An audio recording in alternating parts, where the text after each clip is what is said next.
I said, well, I gotta tell you something. I said, I am piss drunk. I don't know where I am. Could you please tell me where I am? From Golden Age studios to modern sets, some actors never showed up sober. Directors worked around them. Studios covered for them. The cameras kept rolling anyway. This is 12 actors who were drunk all the time. Number 12, Veronica Lake. Don't be a sucker. Give him some ham and eggs. The way I'm fixed, 35 cents isn't going to make any difference. The Peekaboo Blonde was Paramount's highest-paid actress in the early 1940s, earning $4,000 a week. Then Paramount dropped her in 1948 when she was 26 years old. She showed up late, hungover, impossible to work with. Eddie Bracken called her the and said she deserved it. By the 1950s, she was arrested multiple times for public drunkenness in New York. In 1962, a reporter found Hollywood's former glamour queen working as a cocktail waitress at the Martha Washington Hotel under the name Connie DeToth. By 1973, she entered a Vermont hospital with stomach pains and was diagnosed with cirrhosis, hepatitis, and acute kidney injury. When I say I left, it was not out of bitterness. It was not cynicism. I guess I had a career in reverse. She died July 7, 1973, at age 50, alone and estranged from her children, weighing less than 100 pounds, from $4,000 a week to dead and forgotten in 25 years. Funny, isn't it?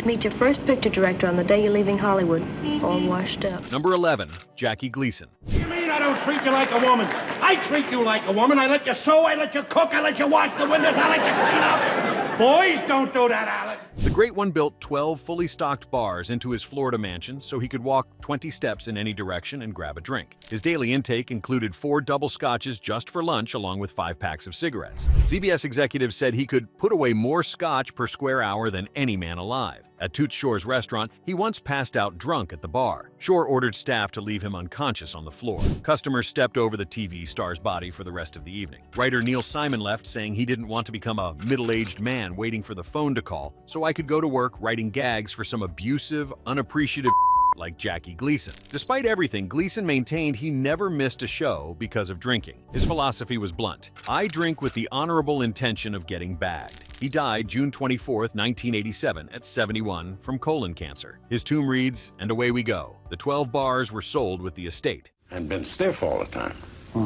I like to drink. I enjoy drinking, but I don't drink when I work. Number 10, William Holden. Avery Bullard was driven by pride. Pride in himself. The urge to do things that no other man on earth could do. The night of November 12, 1981, the Golden Boy consumed 8 to 10 drinks in a short period. His blood alcohol was .22, nearly 3 times the legal limit. Police found an empty quart of vodka in his Santa Monica apartment. Drunk, he slipped on a throw rug and hit his head on a bedside table so hard it punched a 2-inch hole in the wall. The coroner said Holden remained conscious for up to 30 minutes, trying to stop the bleeding with tissues, not aware of the severity. He bled to death alone on his bedroom floor. His body was found 4 days later. During Paris When It Sizzles, he was drinking so heavily they sent him to rehab for a week. While drunk, he tried to climb to Audrey Hepburn's dressing room and fell from the window onto a car roof. Director Billy Wilder's eulogy. If someone had said Holden's dead, I would have assumed he'd been gored by a water buffalo, died in a plane crash, but to die from a fall in the bedroom, I couldn't believe it. Cremated at 63, no funeral. The Golden Boy died alone in his own blood. 1 in every 5 pictures seems to be a pretty good one, and then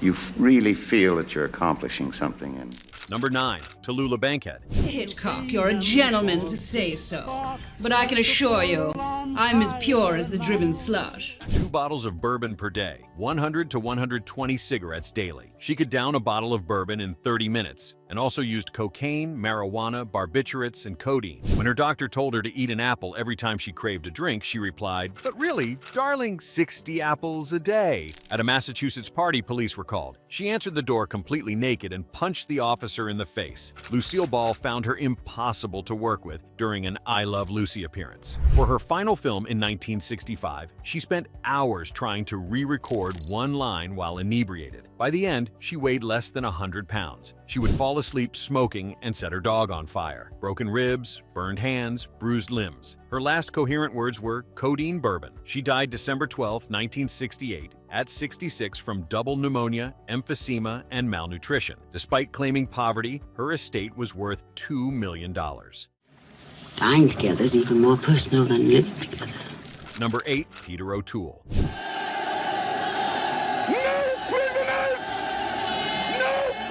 He often drank a full bottle of brandy before bed. After having a beer at his Paris local, he woke up in Corsica. He and Peter Finch attended a funeral together, weeping drunkenly, only to realize they were at the wrong funeral. Their friend was being buried 100 yards away. During Hamlet at the National Theatre in 1963, O'Toole was often intoxicated. Co-star Derek Jacobi recalled the sword fight became genuinely dangerous. I was literally fighting for my life every night, because O'Toole wouldn't follow choreography while drunk. His 1975 surgery removed his pancreas, a large portion of his stomach, and 2 miles of his intestines. This left him insulin-dependent and unable to drink without severe illness. He was off the sauce for about 10 years, then slowly returned. 8 Academy Award nominations for Best Actor, the most nominations without a win in Hollywood history. He died December 14, 2013, at 81 from stomach cancer. 2 miles of intestines gone. 8 nominations, 0 wins. But at least he gave me with open hands everything that is at all good in me. And you have never given me anything but your carping mediocrity. Number 7. W.C. Fields. Borrow the $500 from the bank. You intend to pay it back when your bonus comes due, don't you? Approximately 2 quarts of liquor per day. Fields would bring a cocktail shaker filled with gin to work, calling it his pineapple juice. When a studio employee refilled it with actual pineapple juice, Fields bellowed, "Somebody's been putting pineapple juice in my pineapple juice." During Tales of Manhattan, producers pleaded, "Please don't drink while we're shooting." Fields replied, "Gentlemen, this is only lemonade." He had Phil Silvers taste it. Pure gin. His entire sequence was cut from the film. During Prohibition, he and a friend drove to Long Island for bootlegged whiskey. 3 bottles down, they were so drunk they didn't notice they had driven all the way to Florida. From 1936 to 1938, his consumption of more than 2 quarts of gin per day led to delirium tremens and terrifying visions. He died Christmas Day, 1946, a holiday he famously despised at 66. Cirrhosis of the liver due to chronic alcoholism. The immediate cause was a massive gastric hemorrhage. 2 quarts a day for decades. The pineapple juice killed him. Before we get to the top 6, which one shocked you most? Ever wondered how they kept working while this drunk? Drop a comment and let us know where you're watching from. Mark for short. Oh, Marky. Marky. You pierce my heart. Number 6. Richard Harris. Good God! Harris is drunk!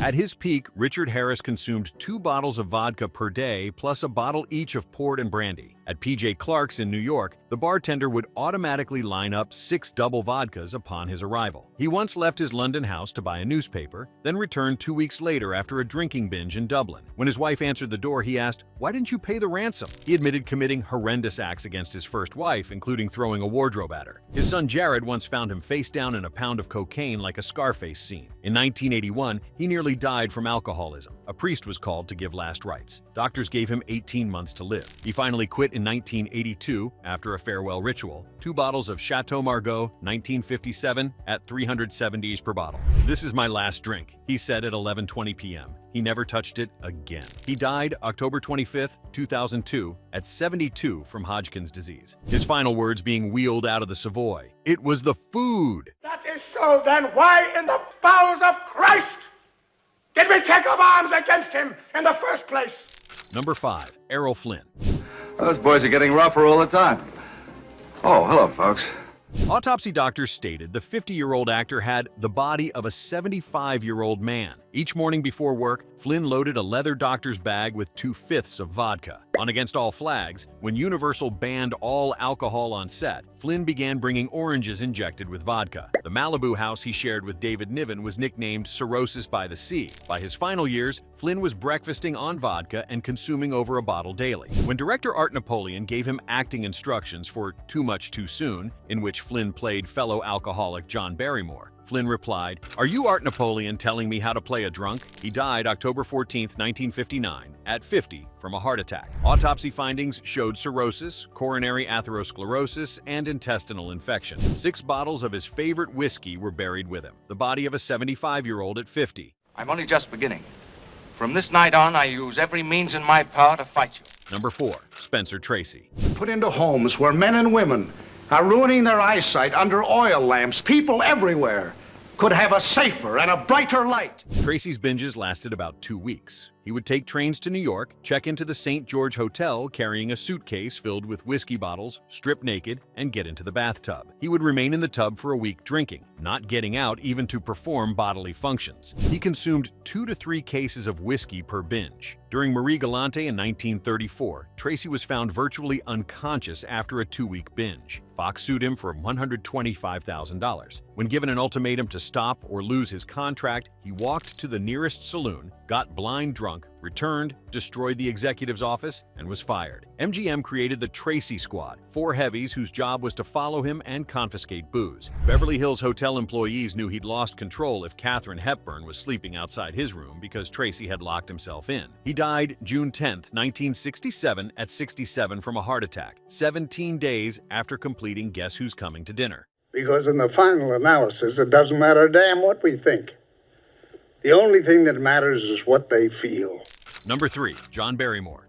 The play is not much, but I think I can put it over.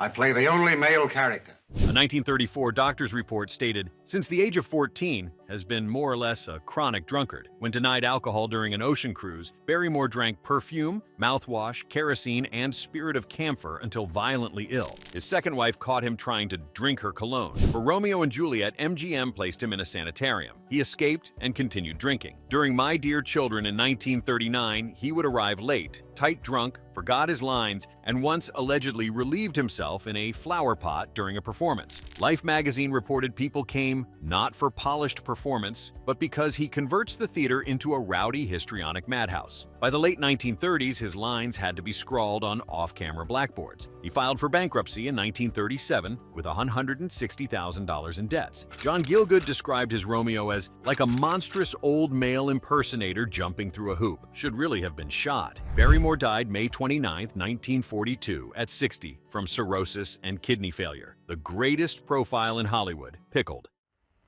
It is a consummation devoutly to be wished. Number 2, Richard Burton. I'm an operator, Control. Just an operator. During spine surgery 3 years before his death, doctors discovered a layer of crystallized alcohol coating his spinal column, the physical residue of decades of extreme drinking. At his peak, Burton consumed 3 to 4 bottles of hard liquor daily. He told interviewers, "I can knock off 3 or 4 bottles of vodka or whiskey. On a heavy day, both." The Klansman in 1974 became the nadir. Burton was drunk for the entire shoot, consuming 2.5 to 3 bottles of vodka per day. Most scenes had to be shot with him sitting or lying down because he couldn't stand. His lines are visibly slurred on screen. Co-star Lee Marvin was also drinking heavily. Years later, neither remembered making the film together. During The Spy Who Came In From the Cold, a scene required drinking whiskey. Burton refused ginger ale. The scene required 47 takes. Burton drank real whiskey in every one, later bragging, "Imagine it, love, 47 whiskeys." He died August 5, 1984, at 58 from an intracerebral hemorrhage. The crystallized alcohol on his spine told the whole story. The question of being an alcoholic, I'm not quite sure that I am one, but if I'm not one, I'm very near. I'm right on the edge of being one. Number 1, Oliver Reed. I wasn't the best because I killed quickly. I was the best because the crowd loved me.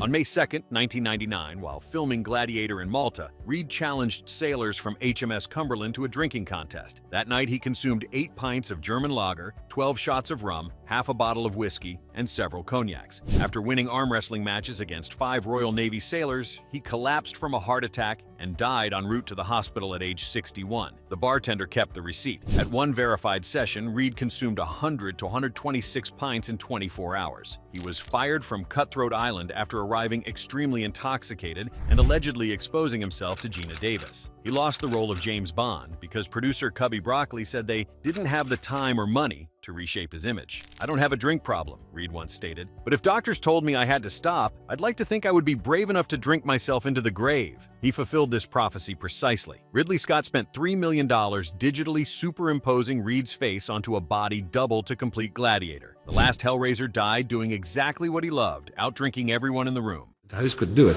Why do you drink? Because the finest people that I've ever met in my life are in pubs.